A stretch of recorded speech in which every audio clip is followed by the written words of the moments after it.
Okay. I think that we are past time to start, so just want to say hello and welcome to this webinar on the ongoing ICP-2 review process. I'm Michael Abiquella, General Counsel for ARIN, and I'm happy to open this session.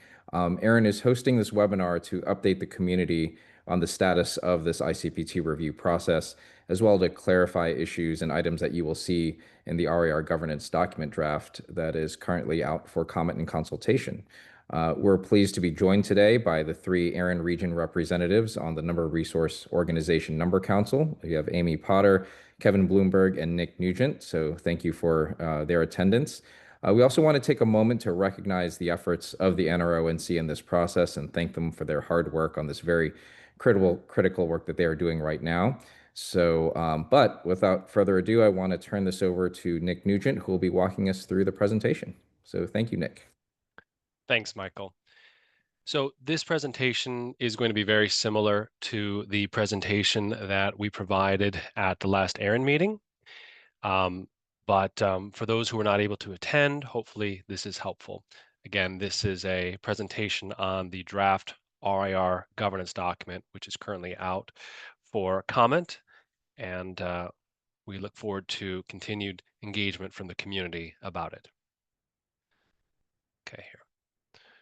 So first, well, here's a roadmap, but rather than dive into, or I should say, rather than describe all of these bullet points, we'll just dive right in.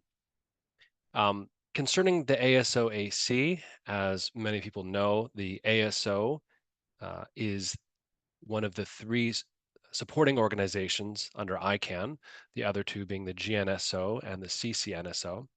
And it is comprised of 15 members, 3 from each RIR region. Each delegation that an RIR sends to the ASO is the NRO-NC for that region, but together they comprise the ASO-AC. And in each region, 2 are elected and 1 is appointed by the RIR. The ASO-AC functions to advise the ICANN board on internet number issues. We also oversee the global policy development process, which are policies concerning the distribution of resources from IANA to the RIRs. We're responsible for appointing 2 members to the ICANN board and 1 member to the ICANN NOMCOM. We meet monthly, and our meetings are available for public participation. The public can participate, and we also meet at least once per year.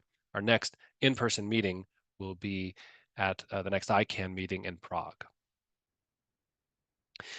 This slide shows the current composition of the ASO-AC, and one thing you'll notice is that despite the ASO-AC being a 15-member body, we currently have only 12 members. The reason for that is that AFRINIC is currently without a functioning board, and therefore the AFRINIC members of the ASO-AC rotated off once their terms expired, and without a board to call for elections, the AFRINIC was not able to provide or re-elect or reappoint new members to the ASO-AC. So we are currently without any AFRINIC members, but there was a recent communication from the AFRINIC receiver indicating that AFRINIC intends to hold elections on the 23rd of June, board elections that is. Thereafter, we're hopeful that the board can call elections for members of the NRO-NC to join the ASO-AC, and that perhaps even by the end of the year, we can have a fully constituted 15-member body of the ASO-AC with proper representation by AFRINIC. Okay, so let's now talk about ICP-2, which is the subject of this webinar. ICP-2 stands for Internet Coordination Policy 2, and it is a document that provides criteria for recognizing new RIRs. You can see the link right here on the slide will take you to the full ICP-2, the current version. We encourage you to read it so that you can see its current form and then the changes that we are proposing by virtue of the new document. And let me give you a little bit of the timeline here. So, although ICP-2 is meant to establish the criteria and procedures for recognizing new RIRs, it was enacted, or I should say adopted, in 2001. That's after there had already been three RIRs established, namely RIPE in 1992, APNIC in 1993, and ARIN in 1997. Once, I should say, at that time, it was recognized that there was a desire to establish new RIRs. For example, it was desired to create a new RIR to service the Latin American region, which I think at the time was being serviced by ARIN, and a desire to create a new Africa RIR, because at the time Africa was being serviced by RIPE, if I'm not mistaken. So after ICP-2 was adopted in 2001, LACNIC was later established in 2002 and AFRINIC in 2005 pursuant to ICP-2. Well, why revisit ICP-2? Two reasons primarily. First, ICP-2 is nearly 25 years old, and a quarter of a century is an eternity in the internet age. Many things have changed on the internet since that time, including the relationships between RIRs and between the RIRs and ICANN with respect to internet governance and responsibility. Second reason to revisit ICP-2 is that ICP-2 speaks primarily to the criteria for recognizing new RIRs. Now, we think that the current version of ICP-2 implicitly imposes obligations on existing RIRs, but those obligations are implicit, and there's a desire to make them explicit in a new document to more clearly describe what an RIR's ongoing responsibilities are after that RIR has been recognized and established as an RIR.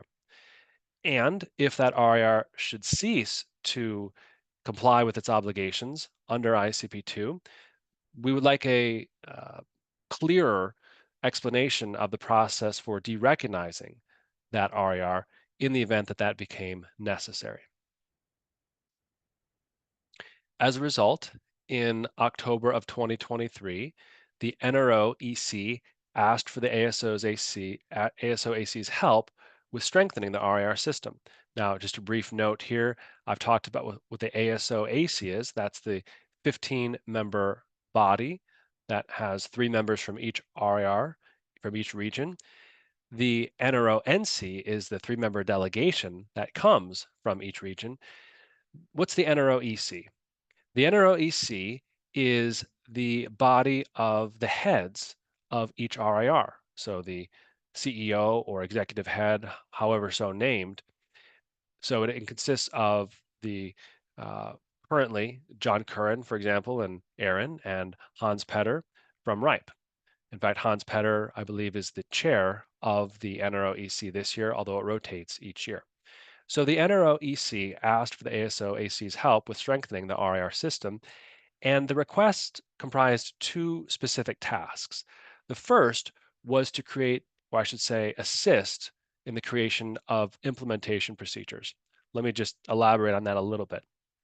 As I mentioned, ICP-2 in its current form speaks primarily to the criteria for recognizing new RIRs. Now, we think that it implicitly imposes obligations on existing RIRs and even provides implicitly for the potential derecognition of an RIR if that RIR ceases to comply with its ongoing obligations. But because those aspects of the document are implicit, the NROEC wanted to create a second document called the implementation procedures that set forth, okay, what are the procedures if an RIR is currently not complying with its obligations, and if that RIR would need to be derecognized, how would that work?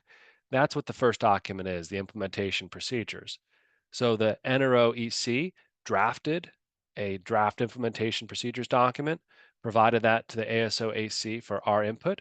We provided that input, and the document was revised accordingly and is available currently on the web, as is our correspondence with the NROEC. So that's the implementation procedures. That's all done. And you can find that online.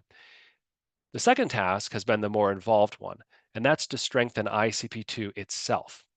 So we were tasked with looking at ICP2 and figuring out how can we make it stronger? How can we clarify things that are not sufficiently clear or that are only implicit? And we had broad scope as to whether we were to, for example, simply revise and redline the current document, or even create a new replacement document altogether. And the second approach is what we took. So this webinar is concerned with that second task, strengthening ICP2. And now I'll go into the details around that project. So what we realized was that if we were going to revise ICP2, and again, we decided rather than try to tinker with the language of ICP2 by editing it here and there, it was time for a replacement document, for a full rewrite. A great deal of overlap and similarity, but a new document, a new version.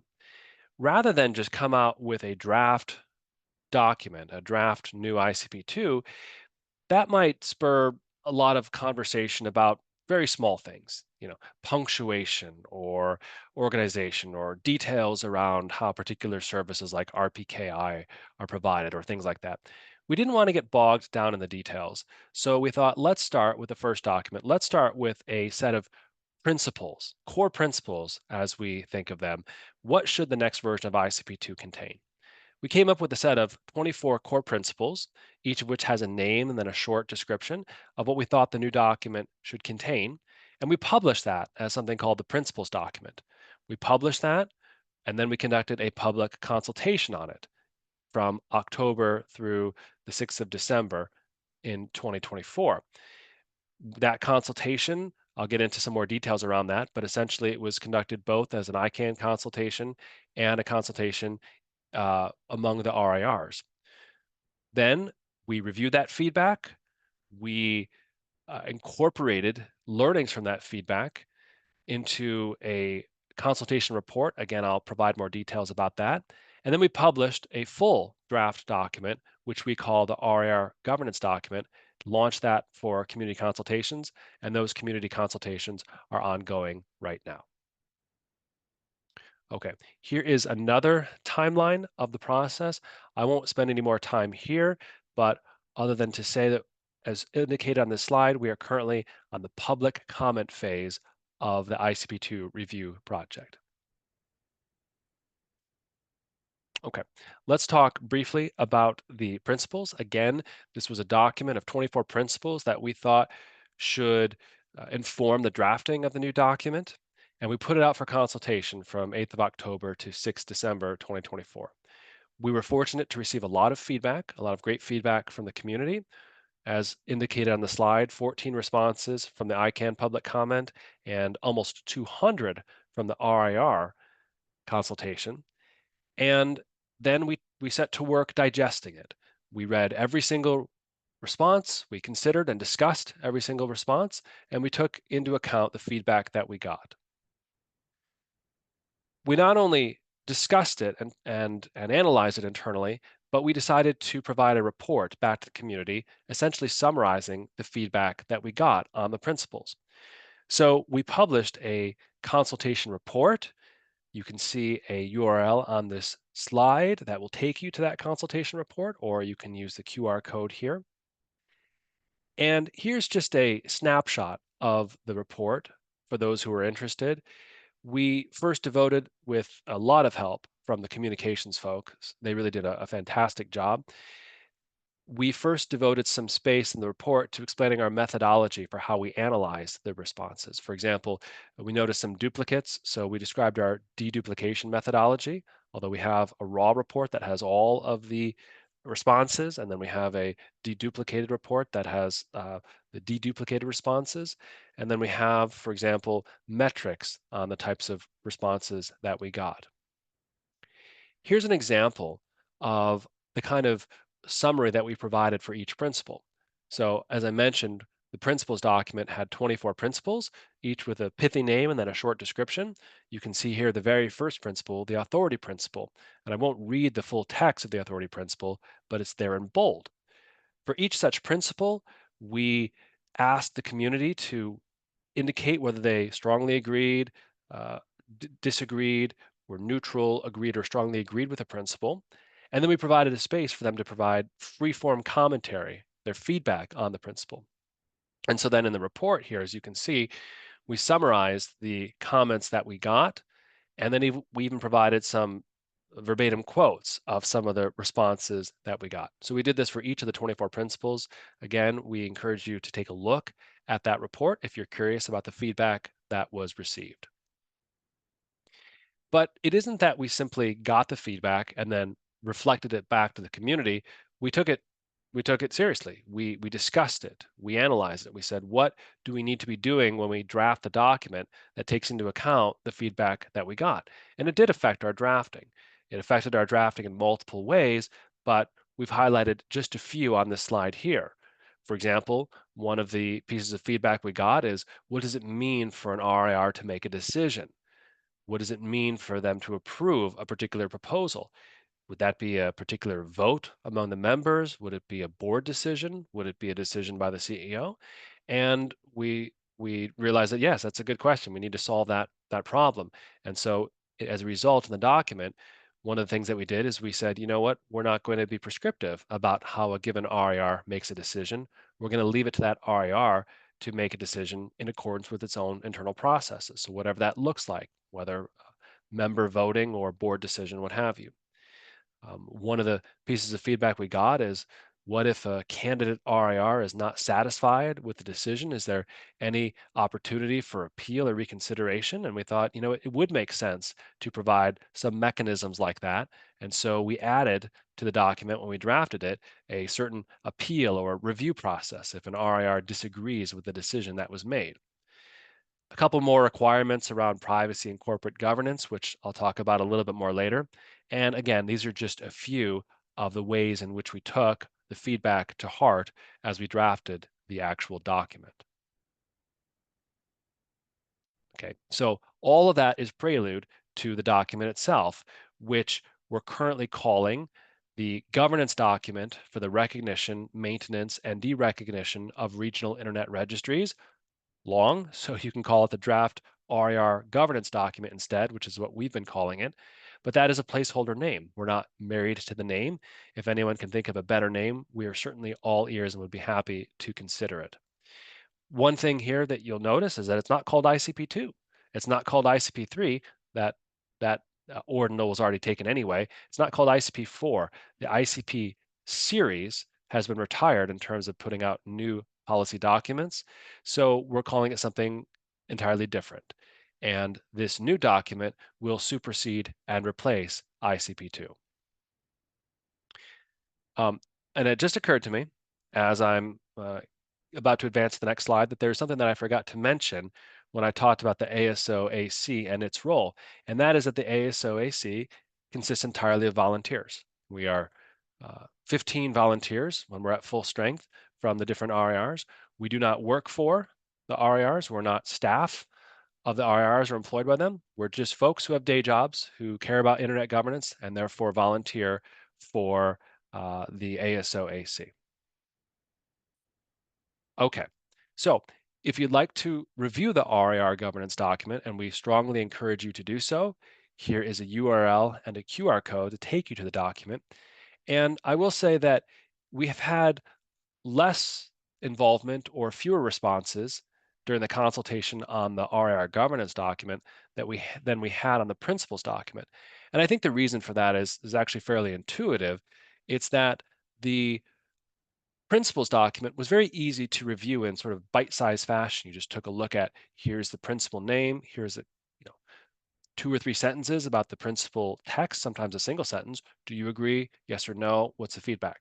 So the entry barrier for understanding what we were trying to do was rather low with the principles document. But the RIR governance document is a full document with sections and cross references and flows and processes and whatnot. And although we've tried to make it short, it's 10 pages or less, I believe, and as readable as possible, it is a document that has to be fairly precise. And so it's not as easy to provide feedback on it without reading it and taking time to read it in its entirety. And we realize that that's asking a lot for people to do that. But we do encourage people to do that if they want to provide feedback. Okay. So I won't read the text of this slide other than to say that this is sort of a roadmap now for this part of the presentation. I'm going to describe now some of the aspects of the RIR governance document. I can't do it justice with a summary. Again, that's why it's important to print out and read the document. But here are just a few ways in which we believe that the governance document improves upon the current version of ICP-2. Let's talk first about scope and lifecycle management. Now, again, ICP-2 focused primarily on the establishment of new RIRs. That's fantastic. It served its purpose. And again, we think that it fairly also implicitly speaks to the ongoing obligations of RIRs or the potential derecognition of them. But we thought it was important to clarify that life cycle, make it explicit.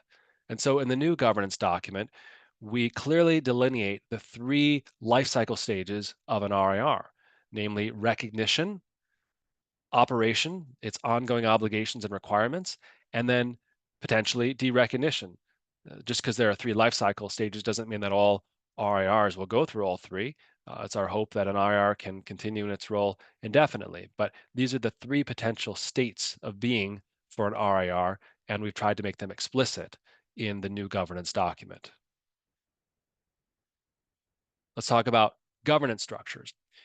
The current version of ICP-2 requires candidate RIRs to abide by certain principles such as neutrality, impartiality, bottom-up policy development, etc. But it didn't get much into detail about how the RIR is to govern itself. And we think we think that's important to specify because an RIR is liable to get into trouble if it does not follow, for example, good corporate governance procedures, if it doesn't follow standard controls. And so we've now made some of those governance requirements explicit in the document and required RIRs to be transparent about them, publishing their governance procedures and their actions for the world to see so that if problems do later arise, hopefully the community or other RIRs can spot problems early on. Another thing that we've done is added something called an anti-capture requirement that requires each RIR to implement certain controls to prevent any single entity or group of related entities from gaining undue influence over an RIR. That's currently broadly articulated in the document. We don't specify exactly how those anti-capture procedures must work, but we do require each RIR to implement some form of anti-capture measure. Operational requirements. So again, we require, I probably shouldn't say we, I keep saying we, pardon me, the RIR governance document requires RIRs to publish documentation of their governance, their activities, and their finances. This is, again, to ensure that RIRs are operating healthily and are not likely to fall into trouble that could endanger the stability of the global RIR system. But it also adds a new requirement for audits. So each RIR must undergo regular audits by an independent and external auditor to ensure ongoing compliance with the document. And each RIR must put in place procedures and redundancies to ensure that if, in the unlikely event, it becomes unable to continue to provide RIR services to its region, that another entity can take over, whether temporarily or, in the worst case, permanently, in order to ensure that the stability of the global internet system is not endangered. We clarify roles and responsibilities more. So in the current version of ICP-2, ICANN plays the primary role, perhaps even the sole role, in determining whether to recognize a new RIR. But as I mentioned, one of the reasons for revisiting ICP-2 is that many things have changed in the internet governance space over the last 25 years, including the relationship between the RIRs and between the RIRs and ICANN in terms of responsibilities and scope and expertise. So the new document has a different structure. Any proposal to recognize or derecognize an RIR must first be approved by the RIRs. Then If the RIRs approve that proposal, the decision moves to ICANN, which exercises the final authority to approve or reject the proposal. So, in doing so, the RIRs play a more involved role in the new document, but ICANN continues to have the final authority as a neutral third party. And then there are various procedures and approval thresholds for the different proposals. I can talk about that a little bit more later if necessary, but in short, in order for a new candidate RIR to be recognized, all the RIRs must agree with the proposal to recognize the new RIR, whereas if a candidate, pardon me, if an RIR, if it's proposed that an RIR be derecognized, then only all the RIRs except for the RIR subject to derecognition must approve the proposal. And again, there are more details on precisely how that approval and um, rejection procedure works in section 2.3 of the document. So we encourage you to take a close look at that section in particular. Okay, so that's a very quick overview of the document. I know I didn't do it justice, but that's the best we can do with the time we have. Now it's your turn. We want to hear from you. We have put out the document for consultation. It's been out since the 14th of April, and you'll continue to have the ability to comment on it, share your opinion and your analysis through the 27th of May. The consultation is taking place in two ways. One, there is an ICANN public comment, and you can see the details here as well as the URL for participating in it. And I'll get into the RIR consultation in just a moment. But one of the things we wanted to note is that we're open to essentially any and all feedback on the draft document, but we do want to clarify a few things. One is that this document was not meant to be a redo of the global RIR system. We're not drafting the document from scratch or in a context-less environment. We're trying to strengthen ICP-2. And so, you know, we're open to big picture, big ideas if you desire changes in the document, but the desire is to largely work with the existing RIR system and to improve it rather than to completely reconstruct it. Likewise, the document is fairly high level. We didn't get into the detailed procedures by which, for example, an RIR must implement anti-capture measures. We didn't specify exactly how the continuity measures must be created. Are you going to use rsync? Are you going to use FTP? We're simply not getting into that level of detail. We call that an implementation detail. And so you're welcome to provide comments about how you think some of these provisions in the document should play out, but we're likely not going to get into low-level implementation details in the document. That might be a second document, but for now, the document is intended to be high level.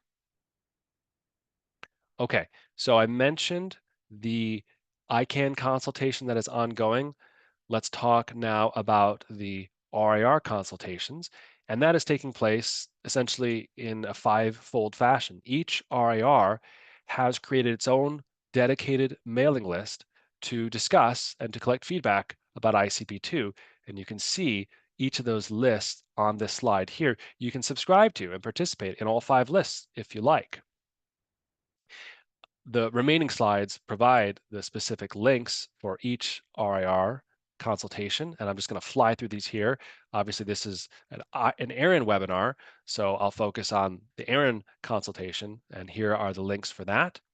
And then just to cycle briefly through the links for the other RIR consultations. And so we've seen activity and community feedback on each of these lists, if I'm not mistaken.